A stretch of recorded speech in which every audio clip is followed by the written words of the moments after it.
네, 이 아이가 어느 나라 아이인지 모르겠지만 인터넷에 저작권이 없는 사진이 사이트에 있길래 가져와 봤어요. 귀엽죠? 아, 한국인의 행복 유형에 대해서 조사한 논문이 하나 있더라고요. 그래서 오늘은 그 내용을 바탕으로 과연 우리는 어디서 행복을 느껴야 할까 생각을 해보는 시간을 가져보도록 하겠습니다. 행복이라는 거는 사람마다 다 다르죠. 그리고 문화권마다도 굉장히 다를 거라고 생각해요. 제가 아까도 조금 말씀을 드렸는데, 어, 뭐 라틴 문화권, 카톨릭 문화권 이쪽이랑 게르만 문화권, 개신교 문화권 이런 쪽의 색채가 되게 다르고, 날씨가 좋은 곳들은 또 일반적으로 굉장히 쾌활하고 넓은 인간관계 그런 쪽에서 즐거움을 찾는 경향이 있는 것 같고, 좀 더 날씨가 우중충하고 안 좋고 그런 쪽에서는 좀 더 진중하고 또 좁고 깊은 인간관계 그런 데서 즐거움을 느끼는 경향도 조금은 있는 것이 아닌가 생각이 드는데요. 그렇다면 과연 한국인은 어디서 행복을 많이 느낄까요? 여기에 대해서 오늘은 도영임 정지범님의 What Types of Happiness Do Korean Adults Pursue라는 2020년 논문이 있어가지고 이거를 참조를 해봤고, 이거를 내 삶의 심리학 마인드라는 사이트에서 이세연님이라는 분께서 번역을 해놓으신 게 있더라고요. 야, 요약해가지고 번역을 한 게 있어서 오늘 자료에 사용한 표현들은 좀 그 번역문에서 많이 참조를 해왔고, 이 논문 같은 경우는 성별, 나이, 직업, 소득이 다양한 성인 63명을 일단 심층 조사를 해봤어요.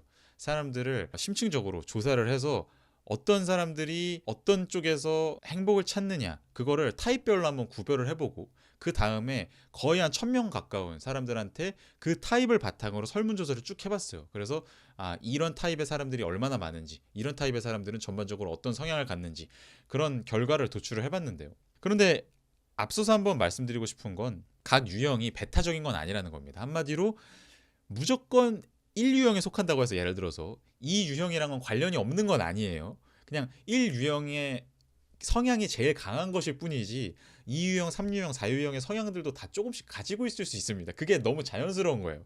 그냥 사람마다 어느 부분에 가장 강점과 방점이 찍혀져 있는 삶을 살아가느냐 정도로 봐주시면 감사하겠습니다. MBTI도 마찬가지거든요. I라고 해서 E가 아예 없는 게 아닌데 사람들이 자꾸 이분법적으로 보려고 하니까 문제가 되는 거거든요.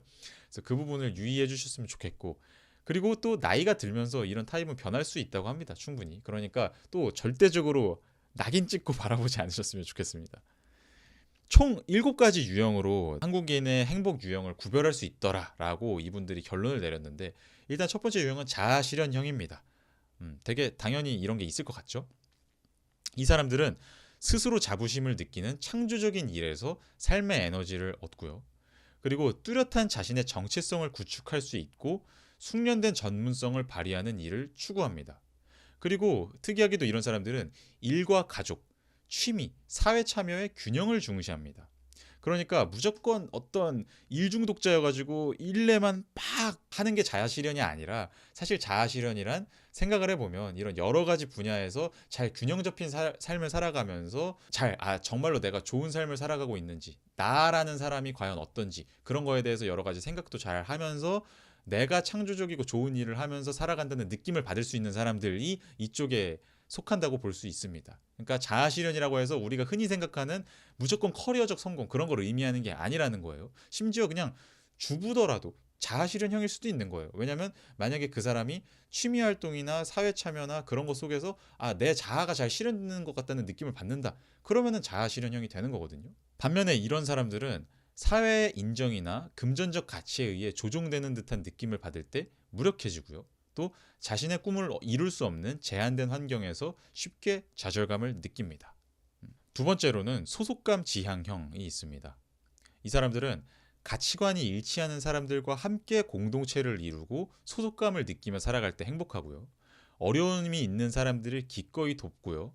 작은 것에서 만족을 찾는 낙관성을 지니고 있습니다.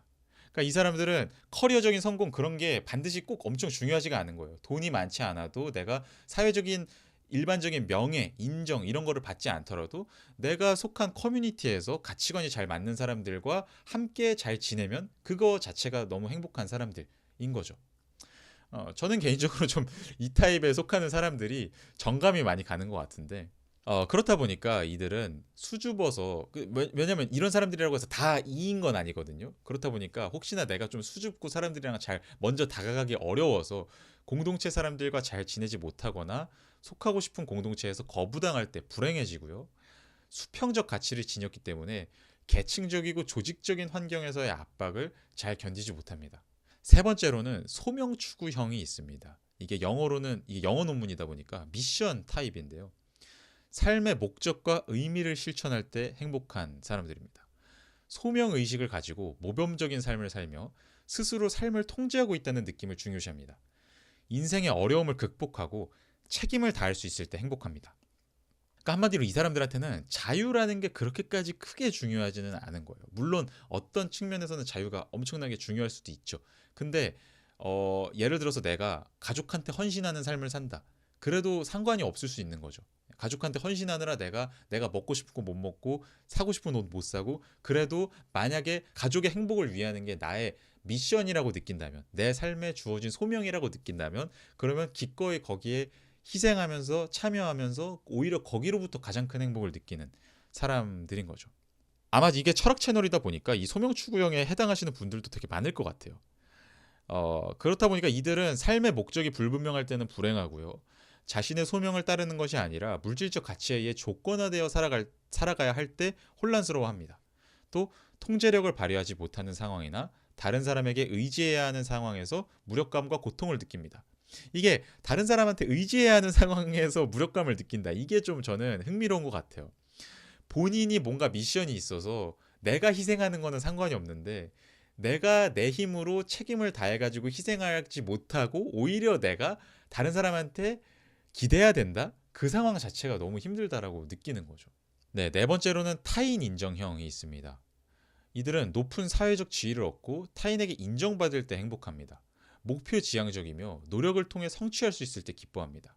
이 타인 인정형이랑 아까 그 소속감형이랑 헷갈리실 수 있는데, 소속감형은 타인이 나를 얼마나 높이 인정해 주느냐는 딱히 상관이 없어요. 그냥 수평적인 관계를 지향하고 서로 함께 어울려서 잘 지낼 때 행복한 거고, 타인 인정형은 남들보다 내가 높은 지위에 있어야, 그리고 남들이 나를 어느 정도 우러러 봐줘야 그게 행복한 거예요. 그렇기 때문에 그 목표를 위해서, 그 지위를 얻기 위해서 뚜렷한 방향성을 잡고 나아가는 사람들인 경우가 많은 거고요. 그럴 때 행복할 수 있는 거고요.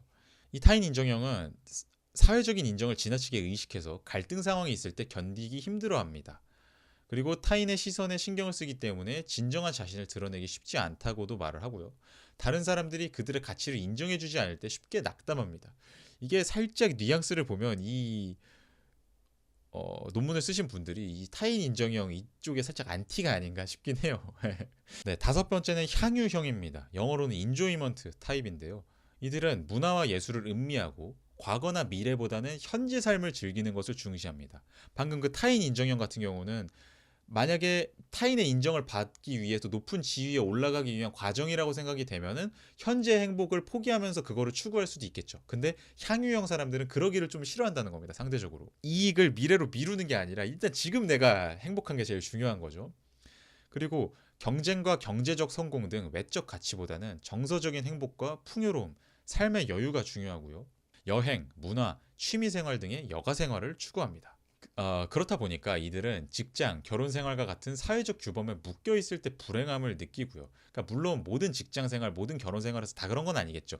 내가 워라밸이 충분히 좋은 직장, 혹은 나의 어떤 현재적인 향유를 잘 지원해주거나 지지해줄 수 있는 배우자, 그런 사람이랑 결혼 생활을 한다면 충분히 행복할 수 있겠죠. 근데 만약에 내가 그런 걸 잘 추구하는 것을 막는 관계에 들어서면 굉장히 불행해한다는 거고요. 그리고 외부에서 시간적 압박에 강요되는 상황을 견디기 힘들어 한다고 합니다. 다음으로는 물질적 성공형입니다. 이들은 물질적 성공을 위해 열심히 일하고요. 가족 중심적인 삶을 추구할 때 행복을 느낍니다. 이게 좀 특이한 면이긴 해요. 무조건 이들이 물질적 성공형 사람들이 나 혼자 무조건 잘 살겠다 하는 사람들도 물론 있겠지만, 또 은근히 가족 중심적인 사람들도 많다는 거예요. 근데 이거는 미혼일 수도 있긴 한데, 미혼이든 기혼이든 상관없이 어쨌든 뭐 내가 돈 많이 벌어가지고 부모님한테 효도해야 된다라고 생각을 한다거나, 뭐 아니면 내가 돈 많이 벌어서 좋은 배우자 만나야지 이런 식으로 생각을 할 수도 있는 거고, 어쨌든 여기서 가족 중심적이라는 거는 결국에는 제가 해석하기에는 전통적인 가치관을 좀 어느 정도 중요시한다라는 거거든요. 가족은 그 전통성의 핵심이 되는 거고. 그래서 일단 내 주변에 나와 피를 나눴거나 나와 직접적인 관련이 있는 주변 사람들을 내 돈으로 잘 케어를 하겠다. 이런 의식이 기본적으로 좀 있는 거라고 볼 수 있습니다. 그리고 사회적 규범에 맞추어 성공적 삶의 기준과 일치하는 생활을 할 때 만족하고요. 돈의 소유에 따라 내적 자부심이 달라집니다. 그렇다 보니까 이들은 직업이나 소득이 불안정하거나 자신의 기대에 미치지 못하면 불행함을 느끼고요. 당연하죠. 약자를 보호한다거나 공익에 헌신하는 것에는 별로 관심이 없습니다. 이게 방금 제가 말씀드린 그 가족 중심성에 어느 정도 해당되는 거거든요. 가족 중심적인 게 무조건 나쁜 게 아니죠. 누군가는 가족한테도 헌신하면서 사회에도 헌신을 할 수도 있는 건데, 이런 사람들은 보통 내 가까운 사람들 잘 챙기는 건 중요하나 그 이상으로 나아가서 보편적으로 선을 실천하는 거, 이런 거에는 크게 관심은 없다. 이런 거죠. 그리고 기대한 만큼의 부를 얻더라도 허전하고 채워지지 않는 느낌을 받기가 쉽다라고 합니다. 마지막 7번째 유형은 자녀 양육형입니다. 이들은 자녀가 자신의 기대에 맞추어 성장해 다른 이들에게 칭찬받을 때 행복합니다. 그러니까 한마디로 이게 단순히 그냥 자녀와의 관계 그 자체에서 행복을 느끼는 게 아니라, 자녀를 내가 바라는 대로 잘 양육을 해서 내가 생각하는 성공 가도를 자녀가 잘 달려가면서 남들한테 인정을 받을 때 그거에 투사해가지고 내가 행복해지는 그런 거라고 볼 수 있거든요. 그래서 이들은 삶에서 중요한 관심사는 바로 자녀 양육이며, 자녀와 좋은 관계일 때 모든 것이 잘 되어간다고 느낍니다. 근데 제가 방금 말씀드렸듯이 무조건 자녀와 사이가 좋다고만 해서 무조건 행복을 느끼는 게 아니라, 자녀와 사이가 좋은 상태에서 자녀가 또 내 기대에 맞게 잘 살아가네 할 때 행복을 느끼는 거라고 볼 수 있습니다. 그렇다 보니까 이들은 자녀를 통제하려는 강박관념이 강해서 자녀가 성장해서 통제를 벗어나게 될 때 갈등을 겪기 쉽다고 합니다. 만약에 자녀가 내가 바라는 방향대로 잘 성장을 해서 그냥 내 통제하에 계속 남아있으면서 나와 이전과 똑같은 관계를 유지하면 상관이 없을 텐데, 어느 정도 성장을 하니까 어느 순간이 되면서 이전과 관계가 조금 소원해진다거나, 내가 열심히 잘 키워놨는데 나한테 그거를 합당한 보상 같은 거를 잘 주지 않는다고 느껴지거나, 그러면은 아마 이분들은 크게 상실감을 느끼고 불행해하지 않을까 생각을 해봅니다. 네, 그래서 이 사람들의 비율이, 각 유형의 비율이 이렇게 됩니다. 자아 실현형이 제일 많아요. 30% 정도 되고, 참고로 이 통계에서는 평균 나이가 한 40대 정도 되게 세팅을 해놨고, 그래서 그 나이 스펙트럼이 되게 넓어요. 20대부터 60대까지 다 있는 그런 통계이기 때문에 제가 속한 한 2030 세대에서만 낸 통계는 절대로 아니라는 점 말씀을 드립니다. 그렇다 보니까 좀 어느 정도는 전통적인 가치관 같은 게 많이 섞여 있는 결과가 도출이 되기도 했어요. 그래도 어쨌든 일단 자아 실현형이 비율로 보면 제일 높아요. 그 다음에 소속감이 14.4%, 소명형이 13.1%. 소명형이 그러니까 생각보다 높은 거예요. 나를 어느 정도 희생하더라도 내가 받은 미션 같은 거를 잘 수행할 때 행복한 사람들이 생각보다 꽤 많습니다. 그리고 타인 인정형이 생각보다 비율이 낮아요. 그렇게까지 높지 않습니다. 그리고 향유형이 10.5%, 물질적 성공이 16.5%, 꽤 많죠 이것도. 자녀 양육이 10.9% 정도 된다는 게 저는 개인적으로 좀 놀랐거든요. 왜냐면 저출산에 너무 익숙해서 그런지 뭐 자식이 내가 바라는 대로 잘 성장해서 성공하는 거, 그게 내 삶에서 가장 핵심적인 행복 포인트다, 그렇게 느끼는 사람 별로 없을 것 같은데, 저는 그냥 이렇게 막연하게 생각을 했는데 생각보다 그 비율이 높은 걸 보고, 이게 옛날 우리나라의 가치관이었구나, 그런 생각이 많이 들더라고요. 이게 나를 키워주셨고 나와 비슷한 세대를 교육했던 그 분들의 가치관이 이랬구나, 이런 사람들이 되게 많았구나, 그런 걸 느껴서 그래서 우리 세대가 여기에 좀 투영을 받아서 많이 그동안 교육에 대한 압박이라던가 그런 거를 받았구나 라는 생각이 들었습니다. 그래서 보시듯이 여러 가지 재밌는 통계들이 많죠. 성별로 봤을 때 비율이 거의 그러니까 유의미하게 차이 나는 것들이 많지 않은데, 예를 들어서 타인 인정형 이런 거는 좀 차이가 많이 나죠. 남성이 많고, 향유형은 반면에 여성이 훨씬 많고, 이런 차이는 조금 있고, 그다음에 자녀 수로 봤을 때 소속감형은 자녀 수가 굉장히 없더라. 나이가 그리고 굉장히 어려요. 이게 특징이에요. 왜냐하면 이걸 한번 해석을 해보면, 그 수평적 관계, 서로 위계 질서가 잡혀있지 않은 상태에서 친밀한 관계를 맺으면서 커뮤니티 생활 안에서 내가 행복감을 느낀다라는 그런 라이프 스타일 자체가 일단 어느 정도 나이가 어린 사람들이 잘 즐길 수 있는 게 아닌가 싶긴 해요. 일단 결혼을 하고 가정이 생기다 보면 일반적으로는 아이도 봐야 되고, 그러니까 그런 커뮤니티 활동 같은 걸 하기가 어려워지고, 그러면은 점점 소속감형이었던 사람이라고 할지라도 나중에는 다르게 변하는 게 아닐까 싶기도 하고, 그리고 이거는 또 어떤 변화한 사회상과 관련지어서 생각해 볼 수도 있지 않을까 싶어요. 그러니까 예전에는 어느 정도 지금보다도 더 위계 같은 게 확실했던 사회였고, 그렇다 보니까 동호회 같은 데 나간다고 해도 예를 들어서 나이 많은 사람들 무조건 우대를 해줘야 된다던가 그런 분위기가 제가 겪어보진 않았지만 있었을 거라고 그냥 전통적인 한국의 가치관에 투영해서 예측을 해본다면, 지금 사회는 훨씬 더 상호 간의 위계 질서가 옛날에 비해서는 무너졌다 보니까 그런 환경 속에서 젊은 세대들이 새롭게 소속감형에 속하게 된 사람들이 많아진 게 아닐까 싶습니다. 그렇다 보니까 자녀 수가 되게 적게 되는 게 아닌가 싶고, 그리고 또 한 가지 이 자료에서 제시하는 통계는 이 가구소득 지각이 있고요. 그 다음에 실제 가구소득이 있는데요. 그래서 가구소득 지각은 뭐냐면 내가 지금 얼만큼 벌고 있는 것 같냐, 그거를 10점까지 한번 매겨보라고 한 거예요. 그렇게 했을 때 자아실현형이 5.38, 소속감 5.67, 소명 5.71, 타인인정 5.16, 5.43,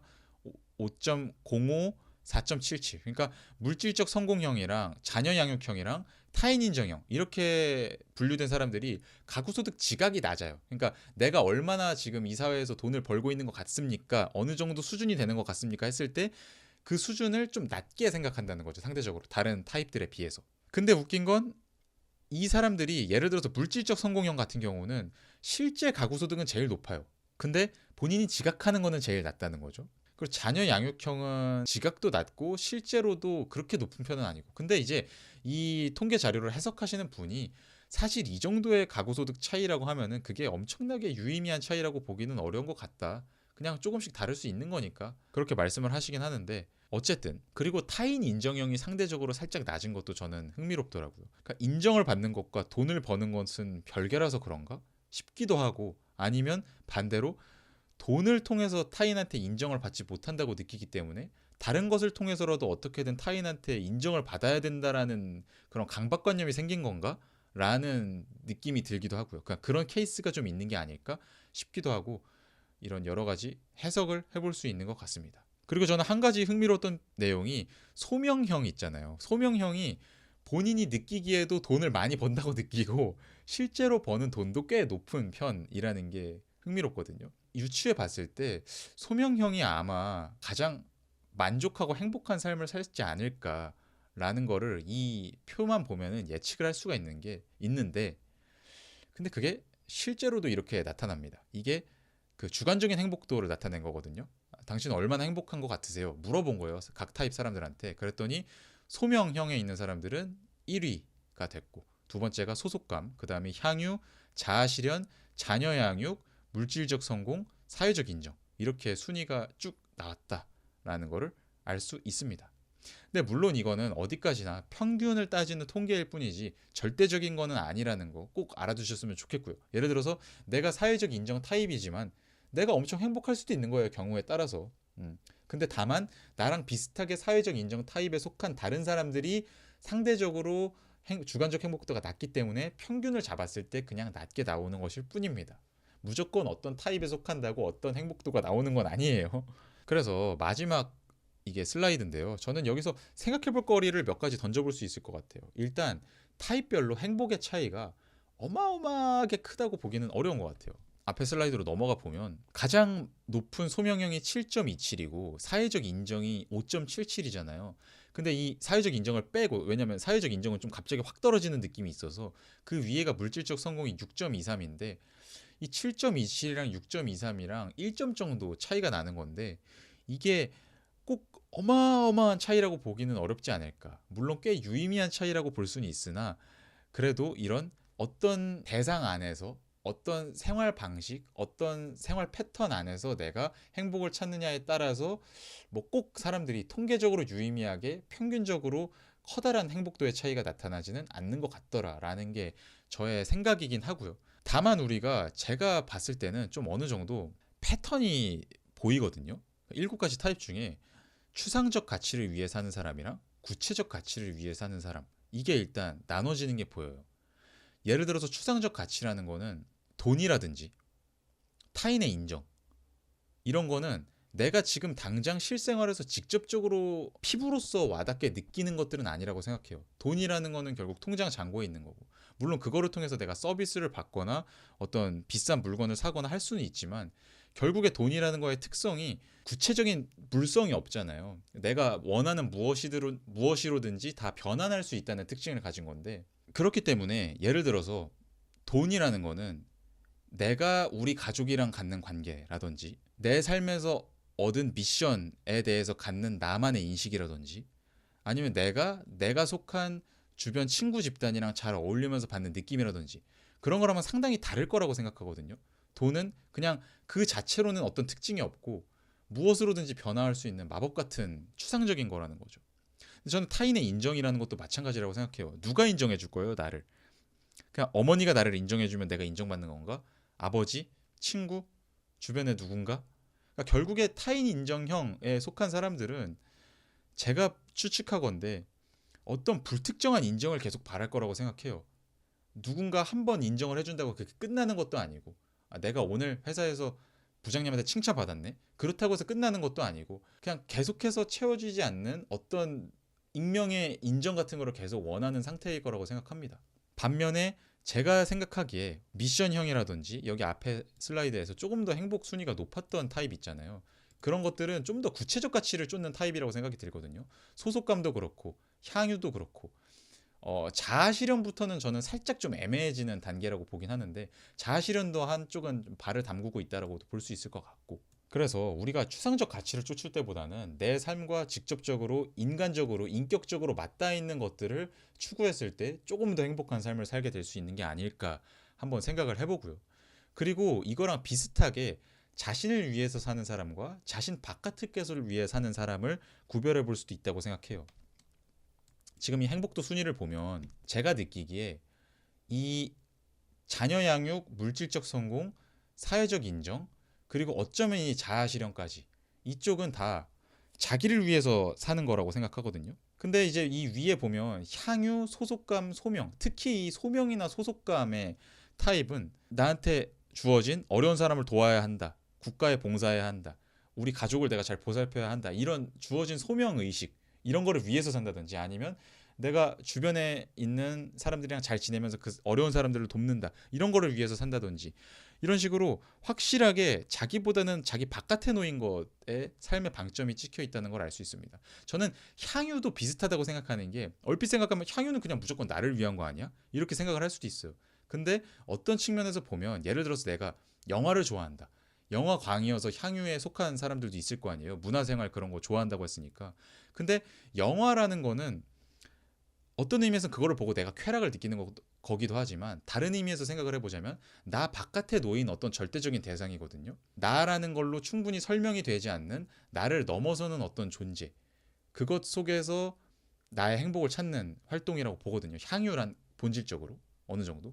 그렇다 보니 저는 또 우리가 너무 자신을 위해서 살지 말고 자신 바깥을 위해서 사는 거를 추구할 필요도 있지 않을까.